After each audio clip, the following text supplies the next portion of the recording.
እግዚአብሔር አምላክ የተመሰገነ ይሁን። አሁን ደግሞ እግዚአብሔር ወዳለኝ ቃል እንሄዳለን። እስቲ በሁለት እግሮቻችን ቆመን እንጸልያለን። ታናሲ ባርዳኪ ታካሲ ብራዲ ሰኬቴባ ቴንክ ዩ ሎርድ። እንደዚህ የሚል ቃል አንድ ቦታ ነባለው። መዝሙር 42 በቅንፍ ቁጥር 1 እና 2 ዋላ ወደ ውሃ ምንጭ እንደምትናፍቅ አቤቱ እንዲሁ ነፍሴ ወደ አንተ ትናፍቃለች። ነፍሴ ሕያው አምላክን ተጠማች። መቼ ደርሳለሁ? የአምላክን ፊት መቼ አያለሁ? ዘወትር አምላክህ ወዴት ነው ባሉኝ ጊዜ በቀንና በሌሊት እንባዬ ምግብ ሆነኝ። አቤቱ ዋላ ወደ ውሃ ምንጭ እንደምትናፍቅ ነፍሴ አንተን አንተን አንተን አንተን አንተን አለች። ሌላ አይደለም፣ አንተን አለች። አንተን አለች ነፍሴ። ረሃቧ አንተ ነህ፣ ጥማቷ አንተ ነህ፣ ፍለጋዋ አንተ ነህ፣ ጥያቄዋ አንተ ነህ። አባት ሆይ እናመሰግንሃለን። እጆቻችሁን አንሱና አመስግኑት፣ አመስግኑት። ሪያክት አድርጉ። ከእግዚአብሔር ጋር ተገናኙ። ታንኪው በሉት። ዛሬ የቆምኩት ባንተ ነው በሉት። እድሜ የተሰጠኝ ካንተ ነው በሉት። ከእጅህ ነው በሉት። የራራህልኝ አንተ ነህ፣ የረዳኸኝ አንተ ነህ፣ የዘመኔን ቁጥር የሞላኸው አንተ ነህ። ታንኪው። ድምፅ አሰሙ። እግዚአብሔር የልባችሁንም ይሰማል። ግን ሰይጣንን የሚያስደነግጥ ምስጋና፣ ሰይጣን ልባችሁን ስለማያነብ እግዚአብሔር ሆይ ተመስገን በሉት። ሃሌሉያ። ክብርህ በኢየሱስ ስም ይሄን ቤት ይሙላው። አባ ፍቃድህ በኢየሱስ ስም ይሄን ቤት ይሙላው። ቤቴ የጸሎት ቤት ተብሎ እንደተጻፈ በኢየሱስ ስም ዛሬ የጸሎት ቤት የሚያደርግ መንፈስ በኢየሱስ ስም ይሄንን ቤት ይሙላው። ባናሉ ሳንታ ባራዲያ ሴኬቴባ ማካሮ ሶብራዲያ ሴኬቴ ላራና ሶብራዲያሳ ማናሪና ሶብራዲያሳ። ጸልዩ ጸልዩ ቅዱሳን። ጌታ በዚህ አለ፣ ጌታ በዚህ አለ።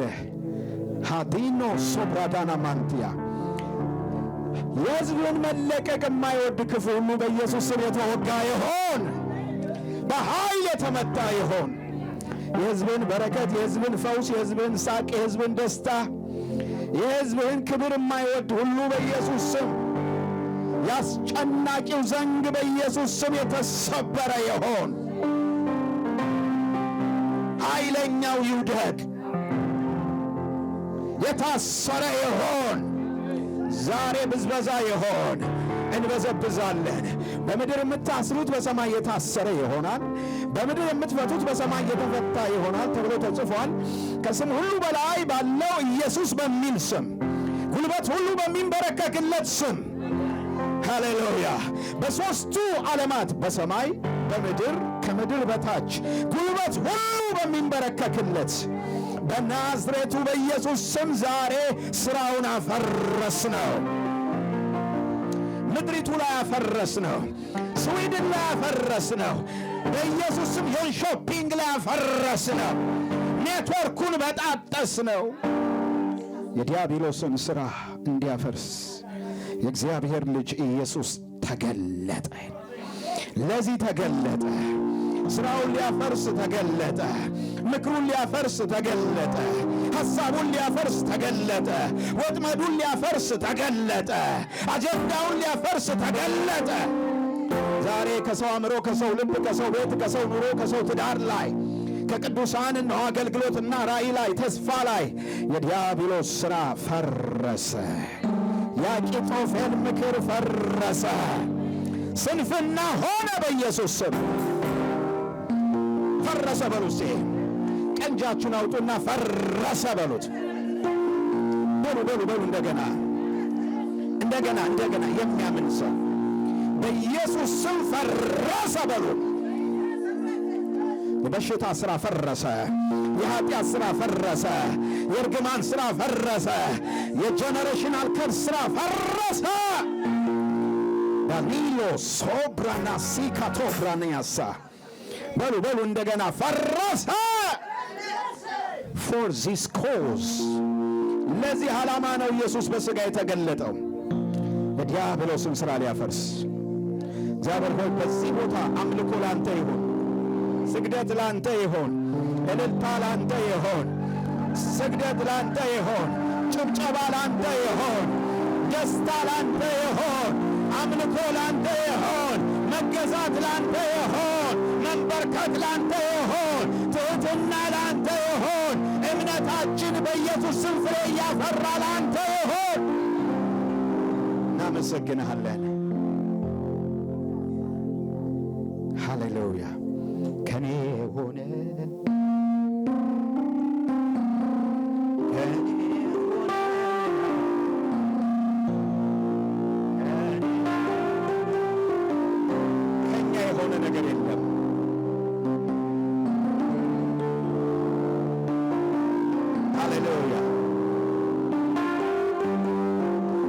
ክብር ይሆን፣ ለታረደው በክብር ይሆን፣ ከሙታን ሕያው በኩር ሆኖ ለተነሳው መጀመሪያ ለሆነው ክብር ይሆን። በሞት ላይ ስልጣን የነበረውን በሞቱ ለሻረው ክብር ይሁን።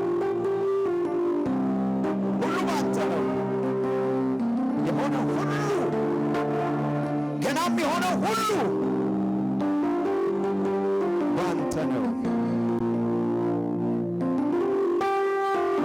ክብር ይሁን። እልልታ ጭብጨባ ሰጥታችሁ ተቀመጡ። ሃሌሉያ። በጣም ቴንኪዩ ሶ ማች። እግዚአብሔር ይባርካችሁ። ቁጭ በሉ። ይህንን ቃል 1-3 ነጥቦችን ተናግሬ ከዚያ እንጸልያለን። አገልጋዮች ጋር ዘይት አለ እየቀባን እንጸልያለን። ዛሬ የመቀባት ቀን ነው በሉት አንዱን ሰው፣ አጠገባቸው ያለውን ሰው። አሜን። የእግዚአብሔር ቃል እንዲህ ይላል፣ በጠላቶች ፊት ለፊት ራሴን በዘይት። ጠላት አንዳንድ ጊዜ ሰው የራሱ ጠላት ነው። ምክንያቱም በእግዚአብሔር ቃል ያልተለወጠ ያልታደሰ አእምሮ ለዚያ ሰው የራሱ ጠላት ሆኖ ይገኛል፣ በስጋ ማንነት የሚንቀሳቀስ። ሌላኛው ደግሞ ሰይጣን ነው፣ የሰው ጠላት የታወቀ ነው አይደል? ሌላኛው ዓለም ናት፣ የዓለም ሲስተም። እነዚህ ሁሉ እያዩ በምህረት ጌታ በኪዳን ደም እግዚአብሔር ጠላት እያየ ፊት ለፊት ደብቆ አይደለም፣ በስውር አይደለም፣ ፊት ለፊት እግዚአብሔር ዛሬ ይቀባቸዋል። ግን አር ዩ ሬዲ በሉት አጠገባቸው ያለው ሰው። እግዚአብሔር በጣም የሚገርማችሁ አንዱን ቀብቶ አንዱን የሚያዳላ እግዚአብሔር የእንጀራ ልጅ የለውም። ሁላችን ልጆች ነን። ግን አንዱ ተዘጋጅቷል፣ አንዱ ጥሞታል፣ አንዱ ተርቧል፣ አንዱ ተጠምቷል፣ አንዱ አረ ኢየሱስ ይላል። ዛሬ የተጠማ ሰው ካለ ይቀባል። የመልእክቴ ርዕስ ሪቫይቫል ነው። ሪቫይቫል በምድሪቱ ላይ እየመጣ ነው። ሪቫይቫል አሁን ወቅቱ ነው። የመጨረሻው ዘመን ስለሆነ ሪቫይቫል አሁን ወራቱ ነው። ሪቫይቫል መጥቷል። የቀረው ምንድነው? በፉልነስ ማኒፌስት መሆን ነው። በሙላት መገለጥ ነው። ሪቫይቫል ምንድነው?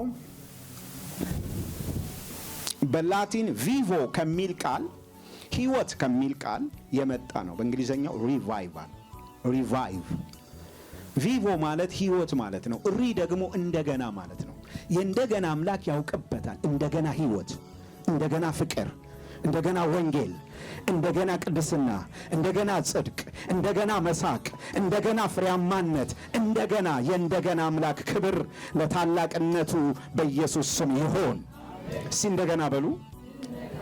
ስለዚህ ሪቫይቫል ማለት እንደገና የወደቀው ሰው፣ የታከተው ሰው፣ በቃ ጭንቅ የሚለው ሰው፣ በቃ ባዶነት የሚሰማው ሰው እንደገና ተስፋ አለ፣ እንደገና ክብር አለ፣ እንደገና በረከት አለ፣ እንደገና ታምራት አለ፣ እንደገና ሳቅ አለ፣ እንደገና መቀደስ አለ። ሪቫይቫል ማለት እንደገና ሕይወት። ክራይስት የመጣው ትልቁ ዓላማ ሕይወትን ሊሰጠን የሆነ ሃይማኖት ምናምን ሊሰጠን አይደለም። እኔ ሕይወት እንዲሆንላችሁ እንዲበዛላችሁ መጣሁ። እኔ ሕይወት እንዲሆንላችሁ የሆነ ሃይማኖት ሊሰጠን ከአንድ ቦታ ወደ አንድ ቦታ ሊያፈልሰን አይደለም። ከኦርቶዶክስ ወደ ካቶሊክ፣ ከካቶሊክ ወደ ፕሮቴስታንት አይደለም። ሕይወት እስቲ ሕይወት በሉ እንደገና ሕይወት በሉ እስቲ። ያ ሕይወት ደግሞ የእግዚአብሔር አይነት ሕይወት ነው። the God kind of life ዞይ የሚባለው። ስለዚህ እንደገና አለ። ስትደክም እንደገና፣ ስትወድቅ እንደገና፣ ስትፈራ እንደገና፣ ስትታመም እንደገና። ሪቫይቫል ሲመጣ የሞተውና የተበታተነው ነገር እንደገና ሕያው ሆኖ ይቆማል። በሕዝቅኤል መጽሐፍ ላይ የሰው ልጅ ወይ እነዚህ አጥንቶች በሕይወት ይኖራሉ አለ። ነቢዩ ሕዝቅኤል የተበታተነውን አየ። አንዱ ጭንቅላቱ የለም፣ ደረቱ ብቻ ነው። አንደኛው ቀኝ እግሩ የለም። አንደኛው አፈር በልቶታል። አንደኛው ውሻ በልቶታል። አንደኛው የዱር አራዊት በልቶታል። በቃ ብትንትን ያለና የደራረቀ ነው። ይሄ በሰውኛ አይቻልም። ይሄን እያየ ቀና ብሎ ሲያው ደግሞ የሚጠይቀውን ይቻላል። እና እንዲህ እያየ እንዲህ ይላል፣ እንዲህ እያየ እንዲህ ይላል። ከዚያ ግራ ሲገባው ምን አለ መሰላችሁ? ጌታ ሆይ አንተ ታውቃለህ። ሪቫይቫል ማለት የተበታተነውን አይሆንም ያልከውን፣ ሙቷል ያልከውን፣ አውሬ በልቶታል ያልከውን የዘጋኸውን ምዕራፍ እንደገና የደረቁ አጥንቶችን ሕያው ሰራዊት አድርጎ የሚያቆም ለክብሩ የሚያቆም። እግዚአብሔር እኮ ስለ አጥንቶች አልነበረም እያወራ ያለው። ስለማን ነው? ስለ እስራኤል። ስለ አንተ ነው እያወራ ያለው። አጠገብ ያለውን ሰው ስለ አንቺ ነው እግዚአብሔር እያወራ፣ ስለ አንተ ነው እያወራ ያለው በለው። አሜን አሜን በሉ እንጂ። በትንትን ያለባችሁ ስታዩት በፍጹም አይሆንም። አንድ አገልጋይ መጥቶ ሲያወራ እባክህ ተወኝ፣ የዘጋሁትን ምዕራፍ እባክህ ተወኝ የምትሉ አላችሁ። እግዚአብሔር ህልም ሲያሳያችሁ እኮ ደግሞ አሁን ባለ ህልም አልፈልግም ተወኝ፣ ለምን አትተወኝም የምትሉ። ሪቫይቫል ሲመጣ የደረቁ አጥንቶች እንደገና ሕያው ይሆናሉ። dry bones will come back to life, the abundant overflowing life። የሞላ የተትረፈረፈ በቃ ነገር። ዶክተር እንዲህ አላችሁ፣ ሐኪም እንደዚህ አላችሁ፣ ኢኮኖሚስቶች እንዲህ፣ ፖለቲከኞች እንዲህ፣ የሀገር ቤት ጉዳይ፣ የቤተ ክርስቲያን ጉዳይ፣ የትዳራችሁ ጉዳይ፣ በትዳር ስንት ዓመት ኑሯችሁ፣ whatever። እኔ I have a good news። እንደ እግዚአብሔር መልእክተኛ ስሙኝ። እኔ ይሄንን መልእክት እግዚአብሔር ሲሰጠኝ ከባለቤቴ ጋር እየጸለይን ነበር። በጣም ተባርከን፣ በቃ እንባ በእንባ ሆነን ጌታ ሆይ ብለን ቆንጆ ጊዜ ነው ያሳለፍነው። ምክንያቱም እግዚአብሔር ቃል ሲሰጥ ዝም ብሎ እዚያ ደስኩረህ እንድትመጣ ሳይሆን እንድትባረክበት ነው፣ ሕይወትህ እንዲለወጥ ነው እንጂ የንግግር የሆነ የችሎታ የዲስኩር ጋጋታ የትም አያደርሰንም። እንደ እግዚአብሔር ቃል እነግራቸዋለሁ። አሁን ይዤ የመጣሁት ቃል የእናንተን የደረቅ አጥንቶች ሕያው አድርጎ የሚያቆም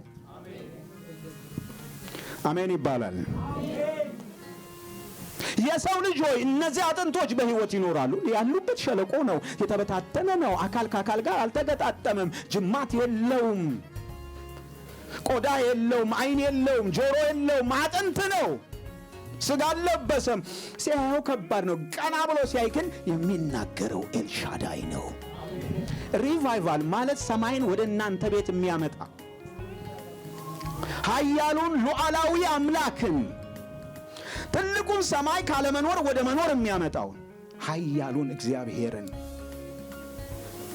አልፈስማ በለው። አጠገብ ያለውን ሰው አልፈስማ። ምን ማለት ነው? ችግር የሚልህ ነገር አለ፣ ሁኔታ የሚልህ ነገር አለ። እሱን አልፈህ የእግዚአብሔርን ቃል ስማ እና አጠገብሽ ያለሽ እህት እንዲህ በያት፣ አልፈሽ ስሚ። አሜን ይባላል። የሞተ ነገርን ያስነሳል። ሪቫይቫል ሲመጣ እግዚአብሔርን በሙላት ሻካይና ግሎሪ የሚባለውን ወደ ቤታችሁ ያመጣዋል። ምድሪቱ ላይ ያመጣዋል። ቤታችሁ ላይ፣ ስራችሁ ላይ እግዚአብሔር ያመጣዋል። አገልግሎታችሁ እንደዚህ አይቀጥልም።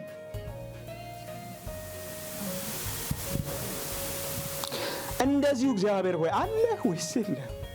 ብትኖር ታዲያ ለምን ዝም አልክ? ጌዲዮንን እግዚአብሔር አለሁ ነው ያለው። ካለ እና አብርሃም የነገሩ እንዲህ ሁሉ ሲሆንብን የት ነህ ነው ያለው። ይሄ ሁሉ ሲሆን where are you God? እግዚአብሔር ደግሞ ለጌዲዮን እንዲያለው ይሄን ሁሉ ጥያቄ ይዞ በል እኒህ ምዳማውያንን ታያለህ፣ እንደ አንድ ሰው አድርገህ ትመታለህ። ማንን ነው? እኔን ነው የሚናገረው? ሌላ ሰው አለ ከጀርባዬ ብሎ እንዲህ የዞረ ሁሉ ፍለጋ። ምክንያቱም ይሄ ሰው ቦታ ሚስ አድርጓል። ወንድ ልጅ ባገሬ ስንዴም የሚወቃው ምን ላይ ነው? አውድማ ላይ ነው አይደል? ረሳችሁት አይደል? አውድማ ላይ ነው የሚወቃው። ይሄ ሰው ግን ዘይት እንትን የሚባበት መጭመቂያ ላይ እንዴት አድርጎ ነው የሚቀጠቅጠው? እና እግዚአብሔር ምን አለው?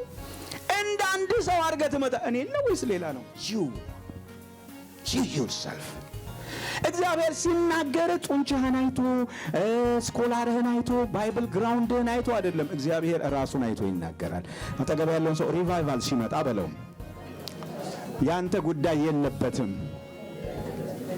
ከሱ በሆነው ነገር ለእርሱ ትዘጋጃለህ እንጂ ሪቫይቫል ሲመጣ ራሱን አይቶ እግዚአብሔር ይናገርብሃል በለው። ሐዋርያት ሥራ ምዕራፍ 2 ላይ የሆነው በአዲስ ኪዳን ትልቅ ሪቫይቫል የጀመረው እዚያ ላይ ነው። ድንገትም እንደሚነጥቅ አውሎ ንፋስ ከሰማይ ድምፅ መጣ፣ ተቀምጠው የነበሩበትን ቤት ሁሉ ሞላው ይላል። ድንገት ነው፣ ሰደን የሆነ ተስፋ። ዝም ብለህ እንዲህ እየመራ ድንገት ይመጣል ክብር። አሜን።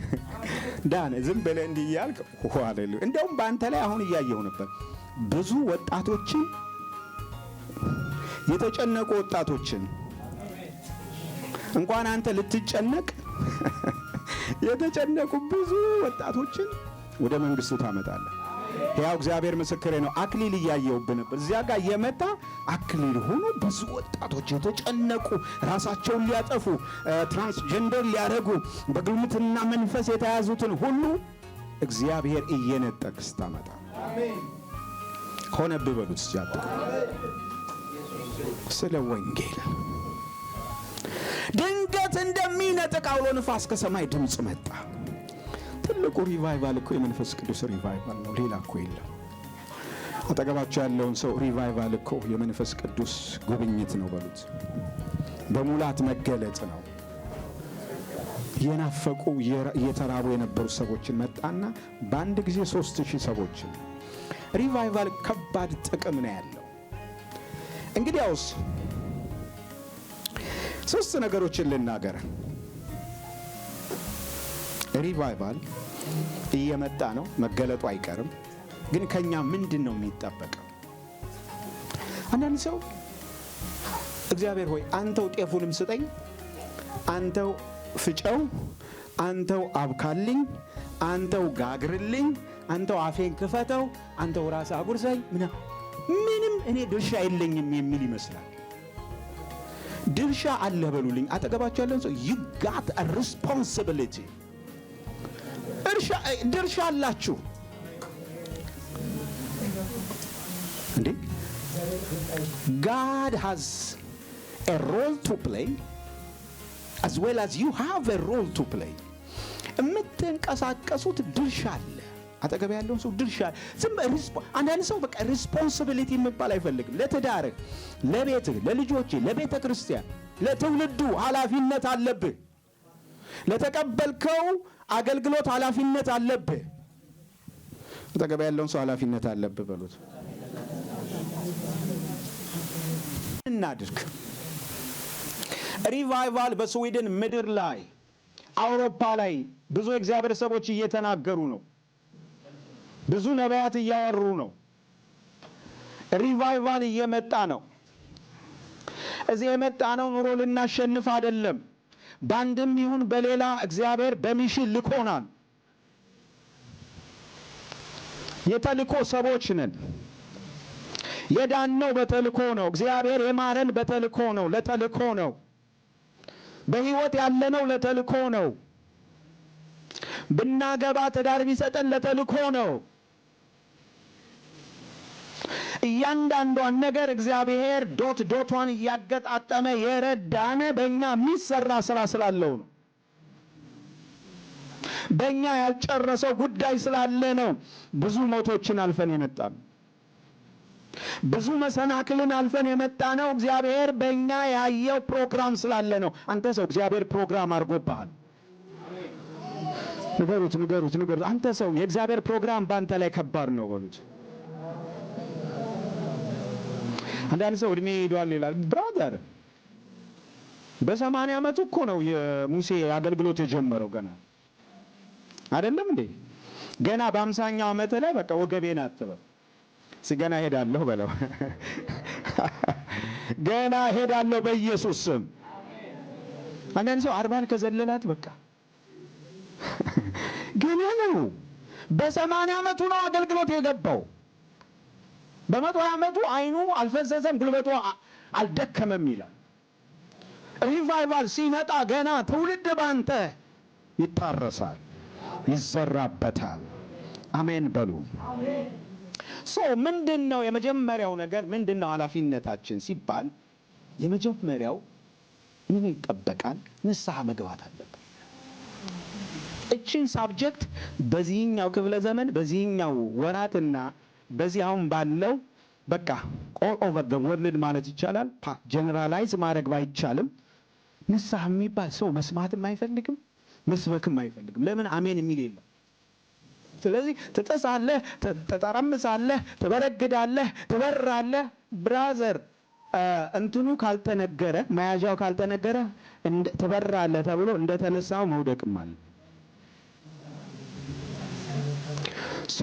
ንስሐ መግባት፣ መመለስ፣ በተሰበረ ልብ ወደ እግዚአብሔር መመለስ። የጌታ የኢየሱስ ክርስቶስ የመጀመሪያው የወንጌል አገልግሎት መልእክቱ ማቴዎስ 4:17 ላይ የእግዚአብሔር መንግስት ቀርባለችና ንስሐ ግቡ። የግሪኩ ትርጉም መጀመሪያ ባይብል የተጻፈበት ሃማርቲያ ማለት ነው። እሱም ደግሞ ግብን መሳት ማለት ነው። እግዚአብሔርን መሳ። የኛ ግብ ክርስቶስ ነው። ሃማርቲያ ግብን ከሳት ኮምፓስህን አጣው ማለት ነው። መንከራተት ነው። ለበላተኛው ተላልፎ መሰጠት ነው። ለገዳዩ ተላልፎ መሰጠት ነው።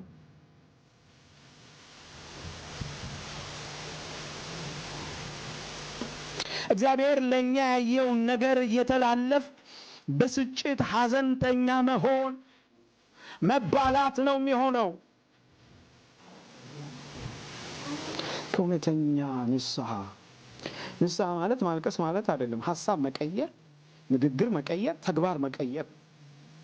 ወደ ደቡብ እየሄደ ያለ ሰው አቅጣጫውን ለውጦ ወደ ሰሜን የሚሄድ፣ በጥላቻ እየሄደ ያለ ሰው አቅጣጫውን ለውጦ በፍቅር ጎዳና መሄድ፣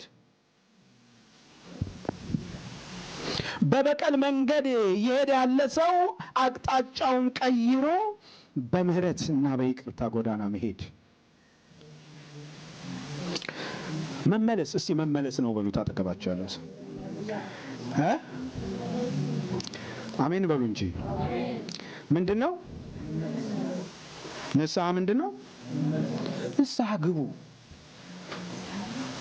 ኤፌሶን 4 ላይ የእግዚአብሔር ቃል እንዲህ ይላል፣ ለቤዛነት የታጠማችሁበትን ቅዱሱን መንፈስ አታሳዝኑ። ሌላኛው ትርጉም አታስለቅሱ፣ አታስመርሩት። የሚረዳችሁን አታስመርሩት። ቆም በሉና ኤግዛሚን ዩር ላይፍ። ማንም በሃይማኖት ቢኖር ራሱን ይፈትሽ ይላል። የሚመጣው ያለው ከባድ ሪቫይቫል ነው። ይህን ዘመን ለመሻገር ከእግዚአብሔር ሐሳብ ጋር ወገኖች ሆይ ከእግዚአብሔር ጋር መስማማት አለብን። የሚረዳንን የሚያግዘንን ክፋት ቀን ጊዜ፣ ጭንቅ ቀን ጊዜ፣ የሌሊቶቻችን ወዳጅ ሌሊቱን የሚያነጋውን ቅዱሱን መንፈስ ምን በሉ አታሳዝኑ።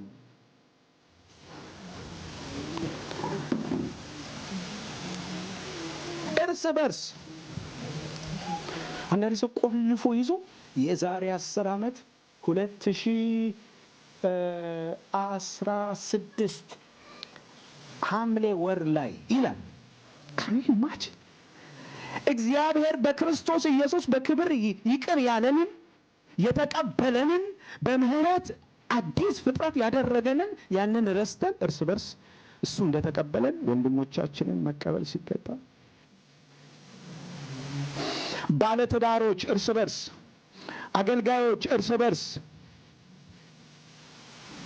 እዚህ ከተማ የሌለ ሰው እኮ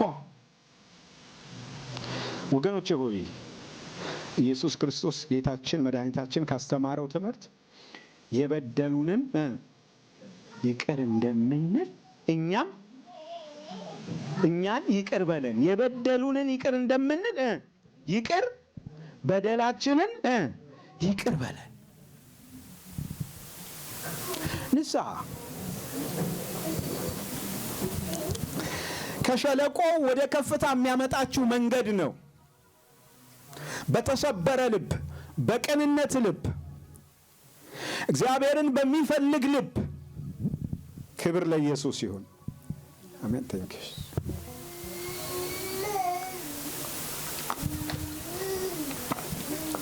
አሜን። ሃሌሉያ። አጠገባቸው ያለውን ሰው ንስሐ የሐዋርያት ትምህርት ነው በለው። እንደፈለገ እየተሆነ የሚረዳንን መንፈስ እያሳዘን ወንድማችንን እየበደልን ቂም ይዘን ተከፋፍለን ሪቫይቫል የሚባል ነገር የተንጠለጠለ ዳቦ የማይበላ የማይሸተት ነው የሚሆን። አታገኙትም። ስለዚህ ከኛ የሚጠበቀው ምንድነው? ንስሐ እያልን እርስ በርስ መተራረቅ። አሁን ይህንን እውነት የሰማ ሰው ቶሎ ብሎ ቴክስት ያደርጋል። እዚህ የሌለውን እዚህ ያለውን ቢሆን ይቅርታ፣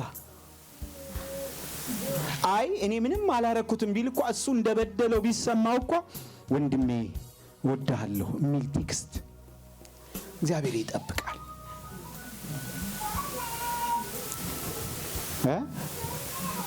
የሚጀምር ሰው አለ። አሜን። ጌታ ይባረክ። ይሄ ነው ቅንነት፣ ይሄ ነው እምነት፣ ይሄ ነው መታዘዝ። አይ ሰምተህ አይ ኦኬ ብለህ ከሄድክ ተላለፍክ። የጉብኝትሽን ወራት አላወቅሽምና እስራኤል ብሎ ጌታችን መድኃኒታችን ኢየሱስ ያለቀሰ እዚያ እስራኤል ተራራ ላይ ሆኖ ኢየሩሳሌም ተራራ ላይ ተንበርክኮ ያለቀሰው ለዚህ ነው። ጉብኝት ስንት ጊዜ ልጎበኝሽ መጣሁ ተላለፍሽ። አልዓዛር ሲሞት ያለቀሰው ልቅሶ የፍቅር ግንኙነት እንደሚያስነሳው እኮ ያወቀ ያለቀሰው የፍቅር ግንኙነት። ሲገርፉት ሲመቱት ያለቀሰው እንደዚሁ ነው። መስዋዕትነት መክፈል ስላለበት አለቀሰ። ይሄኛው ልቅሶ ግን ይለያል። መጥቶ ሊያድናት መሲሁ መጥቶ በአካል መጥቶ ግን እስራኤል ጉብኝት ወራቷን አላወቀችም። አንዳንድ ጊዜ እግዚአብሔር ሊፈውሰን፣ ሊያድነን፣ ሊታደገን፣ ዘመን ሊሰጠን፣ ታምራቱን ሊያሳየን መጥቶ እየተናገረን በልምምድ እንተላለፋለን። ቃሉን እናውቀዋለና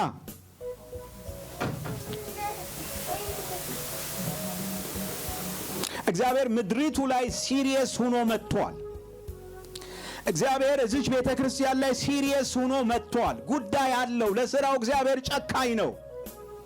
እግዚአብሔር ፍቅር እንደሆነ ሁሉ ለሚሰራው ሥራ ጨካኝ ነው። አንድያ ልጁን መስቀል ላይ ያዋለው ከአጀንዳው ከባድነት የተነሳ። ስለዚህ ይቅርታ፣ አገልጋዮች እርስ በርስ ምህረት፣ ይቅርታ። የቆሮንቶስ ቤተክርስቲያን በጣም በጸጋ የተጥለቀለቀች ብትሆንም አንድ ድካም አለባት፣ መከፋፈል። እኔ አጵሎስ ነኝ፣ እኔ ደግሞ እኔ እንትና ነኝ ይላል። አንደኛ ቆሮንቶስ ምዕራፍ 3 ከ1 እስከ 5 ሄዳችሁ ስታዩት ፖል መጣና እኔ ሞትኩላችሁ እንዴ? ሰውን እኮ በፐርሰናሊቱ መውደድ ትችላላችሁ። ተስፋዬን እንደዚህ፣ ወንድሜን እሱን እንደዚህ መውደድ ትችላላችሁ። ፐርሰናሊቲያቸውን የሆነ ቫልዩ መስጠት ትችላላችሁ። መልእክታቸው ግን ከወንጌል ስለሆነ ከሌ ከከሌ መባል የለበትም። እርስ በርሱ የሚከፋፈል ቤት ይወድቃል፣ አይጸናም።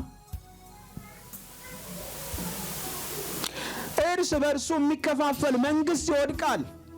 ሰይጣን እኮ እርስ በርሱ ቢከፋፈል አይጸናም። ዩኒቲ ኢዝ ዩር ስትሬንግዝ። ንስሐ ስትገቡ የመጀመሪያ አንድነታችሁ ላይ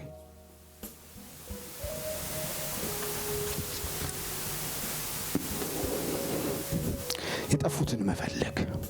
ይሄ የሽማግሌዎች ጉዳይ ብቻ አይደለም። የዘማሪያን የመሪዎች ጉዳይ ብቻ አይደለም። የአስተማሪዎች ጉዳይ ብቻ አይደለም። ሁላችን ኃላፊነት አለብን። እስቲ እኔ ኃላፊነት አለብኝ በሉ እስቲ አይዟችሁ፣ ድምጻችሁን ከፍ አድርጋችሁ እኔ ኃላፊነት አለብኝ በሉ። አለባችሁ መፈለግ አለብን። ብዙ ዓመታት ወደ ቤተ ክርስቲያን ያልመጡ የደከሙ ግን እኛ ልንፈልጋቸው የሚገባ ንስሐ መግባት አለብን። ራስ ተኮር ብቻ ሁነን አካሉን ክርስቶስ የሞተለትን ሰው ቸል ባልንበት ጉዳይ ንስሐ መግባት አለብን። ምክንያቱስ ሪቫይቫል እየመጣ ነው።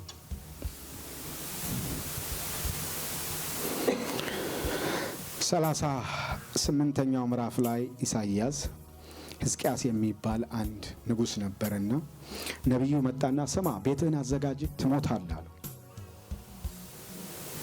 በጣም ከባድ ነው። የነቢዩ ቃል ደግሞ ምድር ጠብ አይልም። ኢሞሽናል አይደለም፣ ሰምቶ ነው የሚያወራው። እና ሰውየው ወደ ግድግዳ ዞረና እየያለ ጌታ ሆይ አለ። ንስሐ ገባ፣ ልቡን ቀደደ፣ ተዋረደ። አባቴ ራራልኝ አለ። እውነተኛ ንስሐ ምን ያህል ፓወርፉል እንደሆነ የምታዩት ጥቂት ምዕራፍ እንደሄደ ተመሳሳይ አምላክ እግዚአብሔር፣ ያው አምላክ እግዚአብሔር ወደ ባሪያ ይተመለሳል።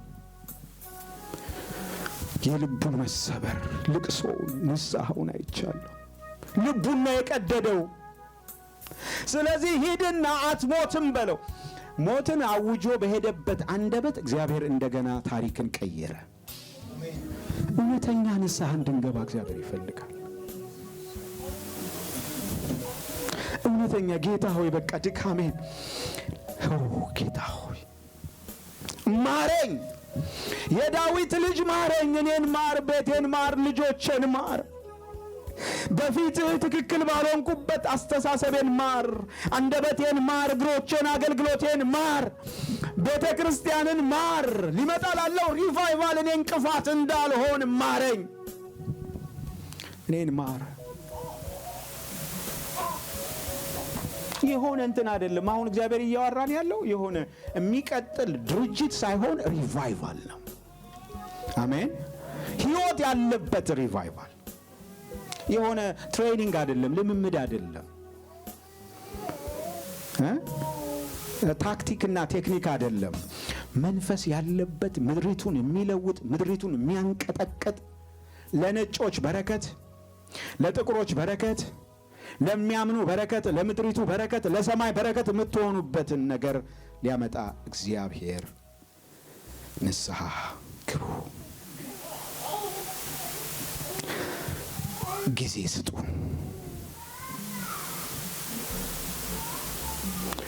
ሁለተኛው መጠማት ነው። ከኔ ምንድን ነው የሚጠበቀው? ሪቫይቫል መጥቷል። ምን ማድረግ ነው ያለብኝ? መጠማት። ዋላ ወደ ውሃ ምንጭ እንደምትናፍቅ ነፍሴ አንተን አንተን አለች። ሪል የሆነ ጥማት። እውነት ጌታን ስታውቁ የፈለገው ብልጭልጭ ወርቅ እናንተን አያረካችሁ፣ አያሳርፋችሁ። መጥፎ ነው እያልኳችሁ አይደለም፣ ግን አያሳርፋችሁ። የሚያሳርፍ ቢሆን ኖሮ ስንት ቢሊዮነሮች ፈርምልን የሚባሉ ራሳቸውን ባላጠፉ ነበር። እግዚአብሔር ይፈልጋል፣ እንድንራበው ይፈልጋል። ዮሐንስ 7:37 ላይ እነሆ ማንም የተጠማ ቢኖር ወደ እኔ ይምጣና ዳስ በተባለው በዚያ ቀን በታላቁ ቀን የበዓል ቀን ላይ ኢየሱስ ድምፁን ጮክ አድርጎ ተጠምተሃል ወይ? Are you hungry? Are you thirsty? ሲያጠገብ ያለውን ሰው ተጠምተሃል ወይ በለው። አንዳንዱ ኦኬ ምንም ችግር የለም ዛሬ ቅዳሜ አንጾኪያ ሄጄ ጌታን አምልኬ እመጣለሁ፣ ግን ጥማት የለም። ሪል የሆነ ረሃብ ግሪፕ አላደረገንም። ፊቱን ለማየት ክብሩን ለማየት ዋላ ወደ ውሃ ምንጭ ስትሄድ አንድ ጠላት አላት አንበሳ የሚባል። ግን ስብርብር ብላ በህይወትና በሞት መካከል በጣም የምትወደውን የምትናፍቀውን ውሃ ለማግኘት አንበሳን እየፈራች መንገዷን አታቆምም። በጣም የሚገርማችሁ ሂዳ ብርክክ ብላ ከጠጣች በኋላ አንበሳ እንኳን ቢመጣ ወደ ውሃው ነው የምትዋኘው። ውሃው ጋረንቲዋ ነው፣ ትዋኛለች። አንበሳ ደግሞ ከገባ ወደ ጥልቁ አይችልም። ማምለጫዋ ነው ውሃው። የጥም እርካታ ብቻ አይደለም፣ ከበላተኛ ማምለጫዋ ነው ውሃው ለዋላ። የኛ እውነተኛ ማምለጫችን የተመታው አለት የህይወት ውሃ ወንዝ ኢየሱስ።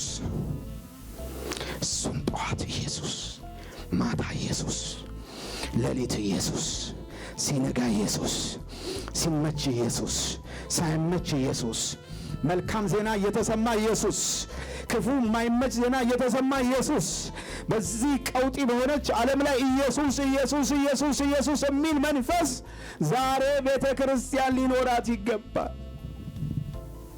ጥማታችሁ ምንድን ነው? አጠገባችሁ ያለውን ሰው ምን ተጠማ በሉት እስቲ በሉት። አንዳንድ ሰው ቢዚ ፎር ነቲንግ የሚባል አለ።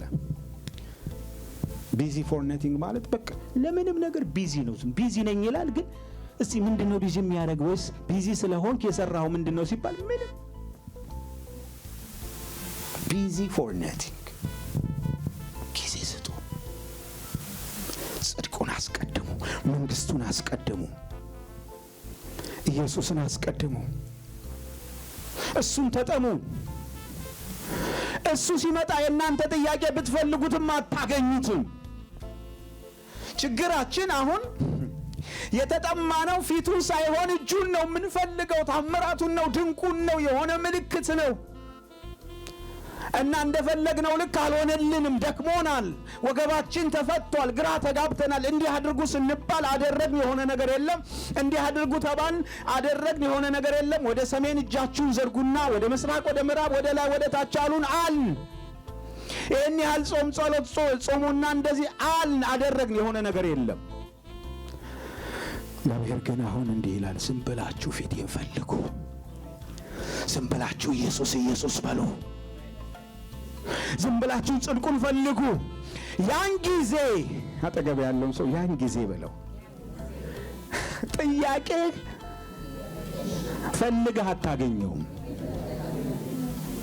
ለዘመናት አብሮ የነበረ ስትፈልገው የለም። ወርዘት የለም።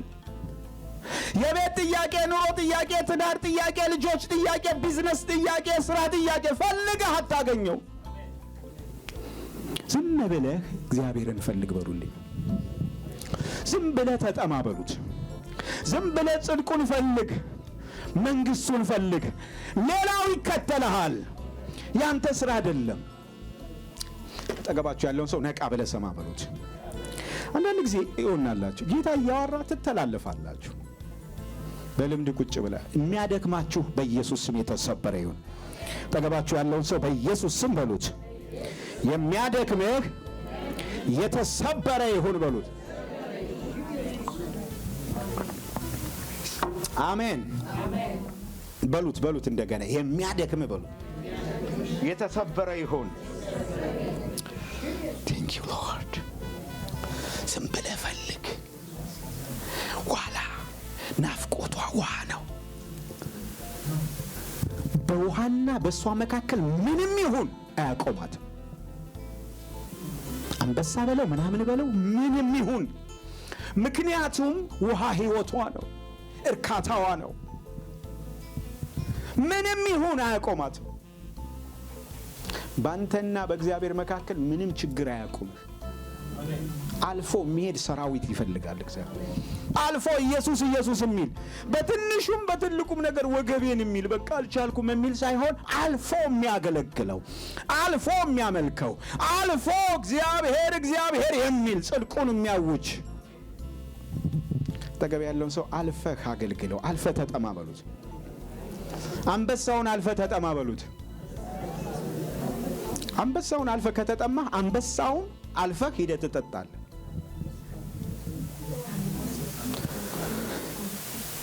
የዚያች ዋላ ፕሮቴክሽን ውሃው ራሱ ፕሮቴክሽኗ ነው።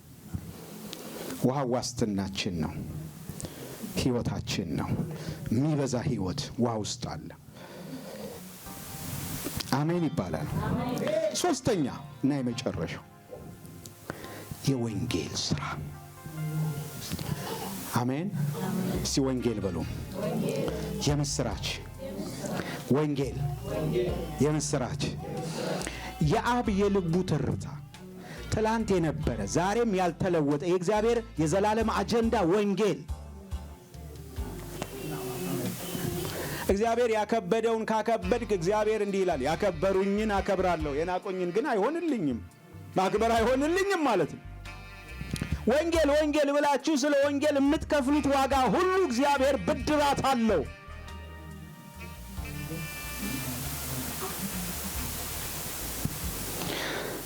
እኔ በወንጌል አላፍርም አለ ሮሜ 1:16 ላይ።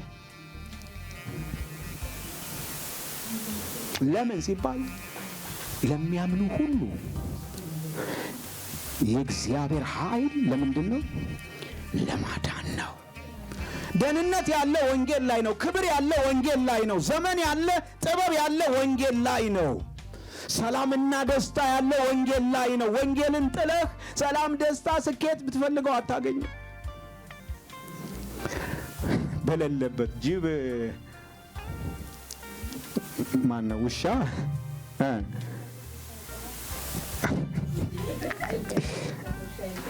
ክብር ለኢየሱስ ይሁን። በሌለበት መፈለግ ይሆንብናል። ዝም ብላችሁ ብትፈልጉት፣ ዝም ብላችሁ የሆነ የለም እኮ ዝም ብላችሁ መንከራተት ከዚህ እግዚአብሔር ሊያወጣን ይፈልጋል። ወንጌል ያለው ሰው ግን ሁሉ አለ። አሜን ይባላል። ወንጌል ሶማሌዎች ይድኑ ዘንድ፣ ኢራናውያን፣ አረቦች ይድኑ፣ ህንዶች ይድኑ ዘንድ እጃችን ላይ ያለ ወንጌል አለ። እስቲ ወንጌል በሉ። ሰራተኞች ተኝተው ወንጌል እንዴት ይሰራል? መከሩ ብዙ ነው፣ የመከሩ ሰራተኞች ግን ጥቂቶች ናቸው። ስለዚህ የመከሩ ባለቤት መከሩን ሰራተኛ እንዲልክ ወደ እርሱ ምን በሉ? መከሩ ብዙ ነው። እስቲ መከሩ ብዙ ነው በሉ። ታጠገባቸው ያለውን ሰው የእግዚአብሔር የልብ ምቱ የልብ ትርታው ወንጌል ነው። ስለ አንድ ሰው ግድ ይለዋል። 99ን ትቶ ጨካኝ ነው ይላል እንዴ? አይደለም። ስለ አንድ ሰው ግድ እንደሚለው እንዲገባን ነው። 99ን ትቶ አንድ ሰው ፍለጋ፣ አዳምን ፍለጋ ከሰማይ ሰማያት ክብሩን ያንን ኮምፎርታብል ዞን ለቆ የወረደው ስለ ወንጌል ያለውን ክብደት እንድንረዳ። ኢየሱስ ራቁቱን የተገረፈው፣ አጥንቱ እስኪታይ ድረስ የተመታው፣ የተተፋበት የስድብንና የነውርን ጥግ ኢየሱስ የተቀበለው ስለ ወንጌል ነው። በእንብርክኩ የሄደው ስለ ወንጌል ነው።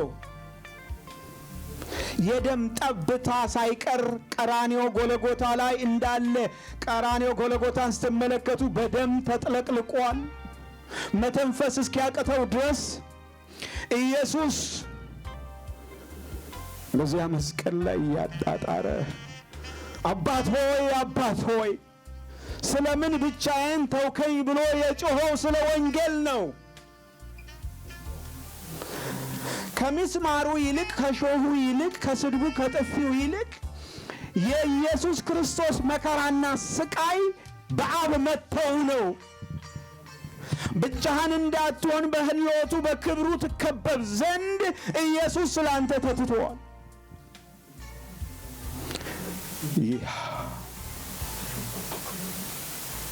ምን አደረግን? ምን አደረግን? ስለ ወንጌል ሪቫይቫል ዝም ብሎ አይመጣም። ወንጌል ሲሰበክ ነው። እናንተን የሚጠብቁ አሉ። ዝም ብለህ አፍህን ክፈት፣ ግድ የለህም። አሁን በቅርብ አንድ ሶማሌ ፌሎሺፕ ጀምረናል ባይዘው እና እዚያ ጋር አንድ ሶማሌ ጠራችንና እዚያ ፌሎሺፕ እሷ ጋር ልናረግ ይሄን አንድ ስዊድናዊ ጠርታ ጠበቀችን። ሌላ አንድ ሶማሌ መጣች።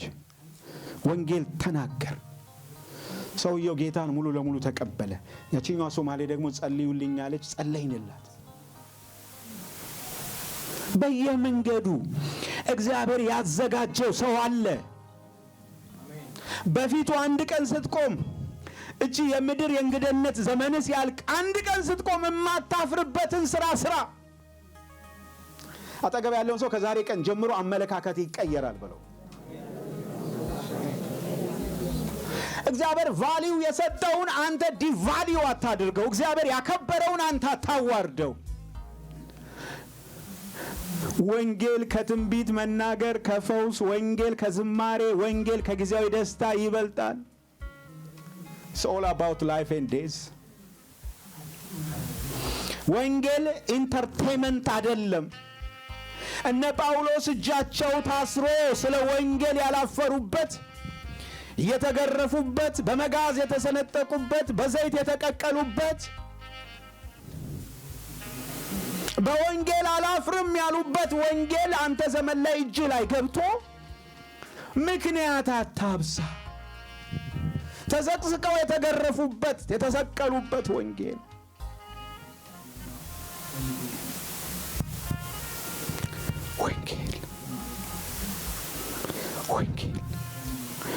አንድ ሰው አለ። ጌታ ሆይ ለወንጌል ልኖር ማረኝ። አንተ ያከበርከው ነው። ከሰማይ ሰማያት የመጣህበትን የውርደት ሞት የሞትክበትን የመስቀል ጎዳና የሄድክበትን ወንጌል እጄ ላይ እኔ እጄ ላይ ገብቶ ዋጋ እንዳያጣ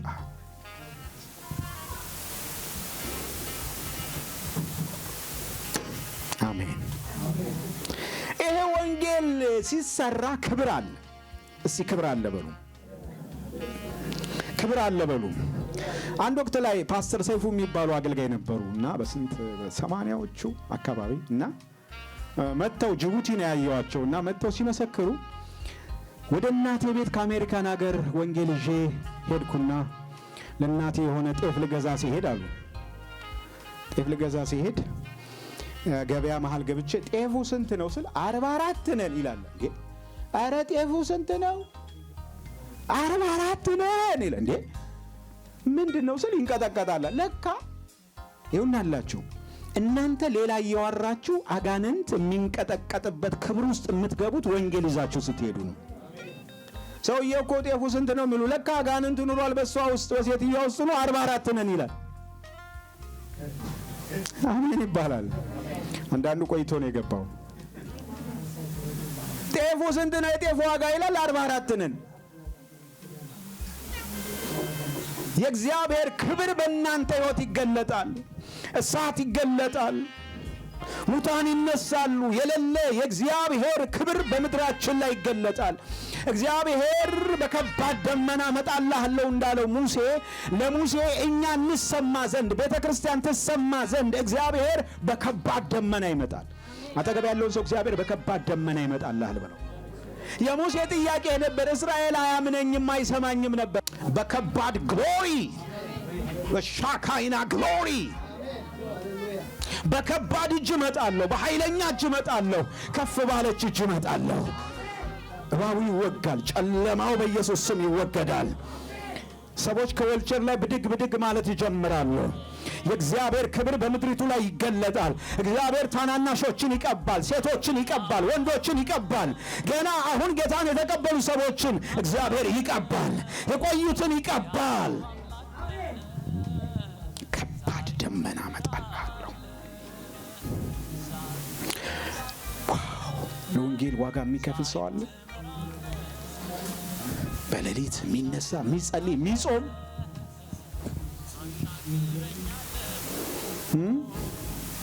ፖል እኮ እንዲህ አለ፣ እኔ ክርስቶስን ምልክት በሰውነቴ ተሸክሜያለሁና ከዚህ በኋላ ማንም አያድክመኝ። I bear the mark of Jesus in my body. የኢየሱስ ክርስቶስን ምልክት ማርኩን ምን ማለት መሰላችሁ? ጳውሎስ በዘመኑ 39 ጊዜ 195 ጊዜ የአይሁድ ጅራፍ ተገርፏል። እዚህ ሀገር ብዙ ሰዎች ነው ያለው። አንዳንዱ ዘንዶ እንትን ብሏል አስነቅሷል፣ አንዳንዱ ሰይጣንን አስነቅሷል፣ አንዳንዱ የሆነ ነገር በእግሩ ላይ በሰውነቱ ላይ እና ሳይ ምንም አያፍሩበትም። እንደውም እንጆይ ያደርጉታል። ሰውነታቸውን ክፍትፍት አድርገው ሉካት ማይ ታቱ ይላሉ። የፖል የዘመኑ ታቱ ለክርስቶስ የተገረፈው ግርፋት ነው። 195 ጅራፍ ምልክት ይዞ ነው የሚሄደው እና he is proud of it። በወንጌል አላፍርም አለ። በቃ ምን ሆነ ነው አንተ እንዴት ተተለተል ሲል ለኢየሱስ ነው ለኔ ተሰቀለ አበቃለት ብለው አመድ አድርገው በቃ ትንፋሹ ሁሉ ጸጥ ብሎ አቧራ በቧራ አድርገው ወግረውት ትተውት ሲሄዱ አራግፎ ተመልሶ ወደዚያው ከተማ ወንጌል ይሰብካል። ልባችንን ማን ይቀማል? ለወንጌል የነበረንን ያንን ፍቅር ያንን መቀጣጠል ማን ወሰደብን? ያምባ ማን ወሰደብን? ያ ረሃብ ማን ወሰደብን? ያ ጥማት ማን ወሰደብን? ለገላትያ ሰዎች ጳውሎስ እንደዚህ ያለ፣ እናንተ የገላትያ ሰዎች ሆይ ክርስቶስ በዓይናችሁ መካከል እንደተሰቀለ ሆኖ ተስሎ አልነበረምን? ጠዋት ኢየሱስ፣ ማታ ኢየሱስ መስቀሉ ነው፣ ወንጌል ነው፣ የወንጌል መልእክት ነው፣ እሳት ነው፣ መንፈስ ቅዱስ በቃ ጠዋት ማታ። አሁን ምን አደነዘዛችሁ? መከራ ነው። ዛሬ እላችኋለሁ ክብሩ ሲመጣ የእግዚአብሔር ኃይል ሲመጣ ደመናው ሲመጣ ጥያቄያችሁን ልትፈልጉ አታገኙት። አሜን ይባላል። ትቀባላችሁ። ዛሬ እግዚአብሔር ወንጌል የሚል ሰው እግዚአብሔር ይቀባዋል። ከአገልጋዮች ጋር እንጸልያለን። እውነቴን ነው የምላችሁ። በጣም ይሄን ቃል ልንገራችሁና እየጨረስኩ ነው መልእክቴ ነው። በዘጸአት 30 ላይ አንድ ቃል አነበብኩ። እግዚአብሔር ለሙሴ እንዲህ አለው፣ አሮንና የአሮን ልጆች ብቻ አይደለም፣ ነገር ግን በመገናኛው ድንኳን ውስጥ ያለውን ዕቃ ሁሉ ቀባልኝ አለ። ዋት የኔ ስላልኩት ገበታውን ቀባው አለ፣ መጋረጃውን ቀባው፣ ሳህኑን ሁሉ ቀባው። ለምን ሲባል የኔ ነዋ፣ ተለይቷል። ሰየመን ዛሬ የተለየ የኢየሱስ ነኝ። በቃ ለወንጌል እኖራለሁ፣ ለወንጌል እሞታለሁ። ክብር ለኢየሱስ ይሁን። ክብሬ ኢየሱስ ነው፣ ዝናዬ ኢየሱስ ነው፣ ፀሐዬ ኢየሱስ ነው፣ ድምቀቴ ኢየሱስ ነው፣ ጽድቄ ኢየሱስ ነው፣ ምስጋና ኢየሱስ ነው፣ የሕይወቴ ትርጉም ኢየሱስ ነው።